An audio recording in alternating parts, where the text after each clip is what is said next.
But good morning, everyone. It's so great to be here. I am so impressed by the young people in this room. You guys are extraordinary, and I know it will not take too long before many of you will get your second Jefferson Award as adults for the great things that you accomplish. I was thinking a little bit about this morning, and I was thinking that, when I was a kid, I think I was a lot like you. I had big dreams, big aspirations. Truly, I probably wasn't quite as accomplished at that age as you guys were, but I still thought I could do big things, and I wanted to do big things. Also, to be honest, I was a little scared. I always got a little scared when I thought about the heights I wanted to reach and the things I wanted to do with my life. And then as I started my career, what I realized was, it didn't take too long, but I started to realize that when people treated other people well, good things happened to them. It didn't always happen to them immediately, but it took shorter than I thought for the good people to have good things happen. And on the other hand, I also noticed when there were people who didn't treat people well, it didn't take that long. It wasn't always immediate, but it didn't take that long for something bad to happen to those people, for the way they treated people to come back to haunt them. And one day I was just sitting there, and I was pretty young, early in my career, and the saying popped in my head. I said, you know what? It's a long life and a small world. It's a long life and a small world. And I took that for how I wanted to treat people. I just thought that over time, I wanted to live my life with the attitude that it's a long life and it's a small world. And over time, those things took on even more and maybe deeper meanings. In terms of it's a long life, I realized that at the end, you really need to be persistent. You've got to be persistent in trying to pursue your goals. You need to be resilient because life does throw roadblocks in front of you, and every person who's succeeded has had to overcome great obstacles, and so you need to be resilient. You need to build a support network around you. You need to have people around you who will be part of the journey of life. You need to always try to get better. Every day, you want to get better and better. You want to learn from your mistakes. You want to learn how to do things better. And you want to have some patience because it is a long life, but at the same time, you also want to seize every day, carpe diem. You want to seize the day and make the most of every day. And then lastly, you want to enjoy the journey, because if you don't enjoy the process, you're never going to get to the end. And I feel really fortunate that I've been able to have a journey that's been quite enjoyable and had a lot of great things happen along the way. In terms of it's a small world, again, I come back to the fact that because it's a small world, you want to treat people well. You have to treat people well, because if not, it will come back like the people that I saw where life wouldn't treat you well in the end. You want to give back to your community, and they talked about really the core mission of our professional sports organization is to give back to our community. That was our founding principle, was to give back to our community. And we live in such a small world these days. We're all part of communities, and I know that everyone in this room lives this, but giving back to the community is part of that. In terms of it also being a small world, your reputation is really your most important asset. Someone once told me, and I never forgot this, that it takes a lifetime to build a reputation and it takes 1 minute to ruin it. And a lot of times, sadly, I have seen people who have built a lifetime of a great reputation and somewhere along the way decided to take a shortcut for some reason or another, and a lifetime of good work is ruined in a moment. And so that's something else that's very important. And then lastly, there's no shortcuts to success. And that's really never more true than today in our interconnected world. We live in this small world. You can't take shortcuts. You need to do the right thing. There's the old saying, it took 20 years to be an overnight success, and I often think about that. I also just want to come back to the fear that I talked about a little bit, because it never really leaves you. When I started my own firm, I had worked for big, prestigious firms, but I always wanted to do my own thing. So one day I set out to start my own firm, and we announced it with a big flurry of press releases, and I had all the confidence in the world that I was going to be a good investor, which is what I do in my day job when I'm not owning the tennis team. And we started it. We announced it, and that night I went to bed feeling great, and at 3:30 in the morning, I woke up in a cold sweat. I'd heard the expression cold sweat, but I'd actually never experienced cold sweat. And let me tell you, when it happens to you the first time, you know what a cold sweat is. And I thought, man, this is a cold sweat. This isn't a great feeling. And I didn't get back to sleep that night. And so the next day I went about my business and went about the day. And I went to bed the next day feeling good again. And I woke up the next morning at 3:30 in the morning in a cold sweat. And I thought, oh my gosh, how long is this going to last? But, you know, I had put myself out in a way I never had. That was the big moment. Before then, I was growing, I was learning. I had some, you know, some great experiences, but it was never really me putting myself out. And for the first time, this was me putting myself out way out on a limb. And my body was telling me, this is a little bit scary. And for 2 months, I woke up every single night in a cold sweat, every single night. And I tried everything. I read everything I could to figure out how to avoid this, but it didn't end until it just ended, because eventually I got comfortable and I said, well, you know what, I can do this. And eventually I started sleeping well at night.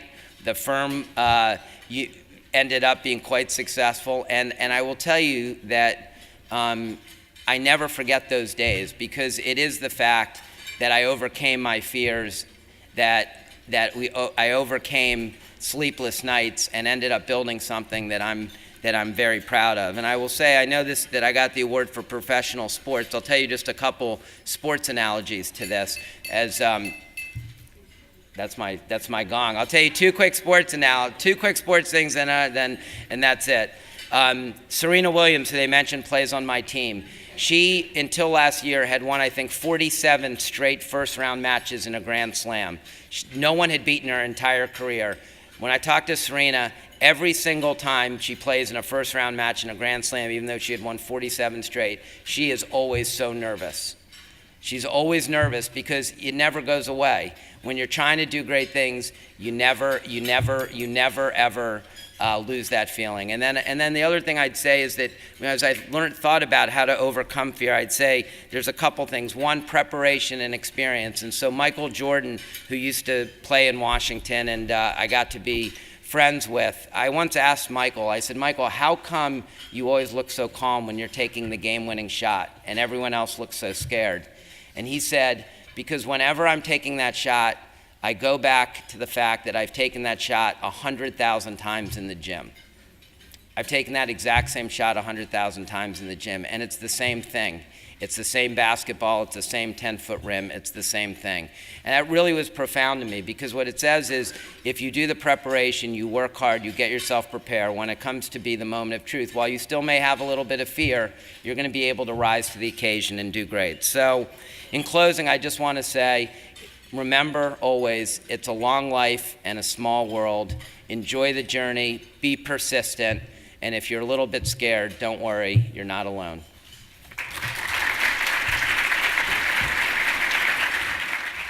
In October 2009, Mark Ine made his professional tennis debut at the ATP Calabasas Open, where he and Kevin Kim won a match and advanced to the quarterfinals, earning Mr. Ine the distinction of being the oldest ranked player on the ATP Tour. I'm jealous.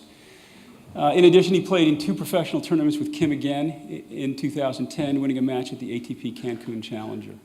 Mark is the founder and owner of the Washington Kastles, Washington, D.C.'s World Team Tennis, WTT franchise. His team includes Serena and Venus Williams. After just 4 years in the league, the Kastles have twice captured the coveted King Trophy by winning the WTT Championship in 2009 and 2011. The 2011 team made history by becoming the first team in the 36-year history of the league to complete a perfect season with its 16-0 record. A native of the Washington area, Mark actively supports many community, charitable, and cultural organizations. Through both his professional and philanthropic activities, he is committed to bringing his community together, as well as helping those in need, with a particular focus on the youth of the city. Mark is currently the chairman of the District of Columbia Public Schools Education Fund that has raised over $80 million of private philanthropic support in just 4 years. We are honored to present the 2013 Jefferson Award for outstanding service in professional sports to Mark Ein.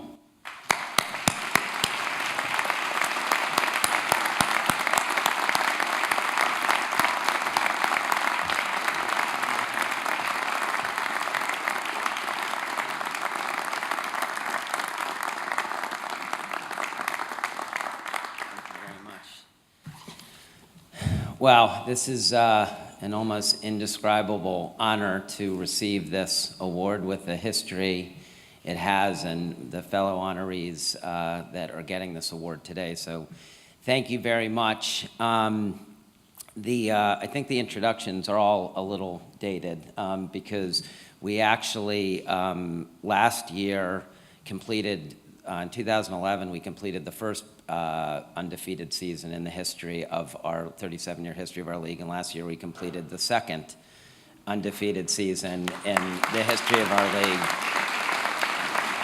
And entering our season, which starts in 2 weeks, we actually have a 32-match consecutive winning streak, which is the second longest winning streak in the history of pro sports, behind the 71-72 LA Lakers. And we hope to beat them in the first and second match of this year. And I say that not to brag or not to update statistics, but to tell you that that's not really what matters to me about our team. I started this team because I recognized the power of sports to convene and bring people together, and I really brought this team to Washington 5 years ago because I wanted it to be a gift back to my community, a community that had been so good to me. And I started it with 4 founding principles. 1, I wanted to bring the city of Washington together. 2, I wanted to create a center of fun, high-quality activities. 3, I wanted to help local charitable partners. And 4, I wanted to promote the sport of tennis and physical activity. And those are our 4 founding principles. They were the 4 things we wrote down on a piece of paper when we started it. They're still the 4 things that we talk about every day when our team comes to the office and thinks about what we do. And I think what's interesting is you'll notice that winning championships and winning matches had nothing to do with why we started this. And what's been so interesting to me is that because we started this with truly, I think, somewhat of a higher calling than sports itself, the fans have responded in an incredible way. They sell out our matches every night. And our players have achieved this historic feats. And I think if you ask them why it's happened, I think they tell you because they feel like they're playing for something bigger than themselves. And it's interesting because tennis is an individual sport. And our players, like Venus and Serena, are individuals 11 months of the year. And they come together as a team. And something magical happens when they come together as a team. And then even more so for our team, they really feel like they're playing for their community. And they've done things that no one else has ever done. And I really believe at the core that's the reason that that's happened. And I'll tell you that that the greatest compliment I've ever gotten about the team, again, didn't have anything to do with winning championships or winning streaks. It was, I've heard this actually exact quote a couple times, most recently last year from Valerie Jarrett at the White House, who was sitting next to me, and she looked around our stands and she said, "Mark, this is the greatest melting pot of our community I've ever seen. It's a little bit of everything in one place, and everyone's here having a great time."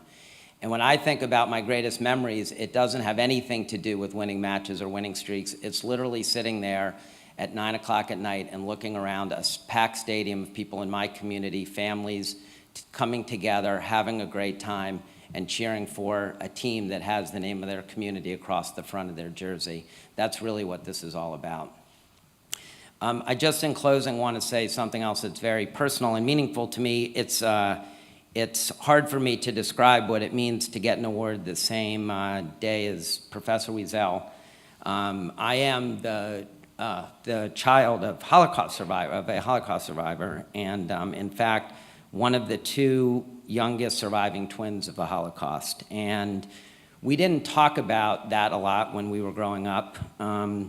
But I think what was ingrained to me were 2 things. One was an appreciation for the precariousness of life. My family and my grandparents were very comfortable in Holland before the war, and virtually overnight, it was all taken away from them, and my mom and her uncle grew up in almost indescribable circumstances. And I think Again, while we didn't talk about it much, it is ingrained in me an appreciation that you have to seize every day and make the most of the opportunities that we have to make the biggest difference while we're here on this earth. I think the second thing is it ingrained in me a spirit of appreciation for this great country.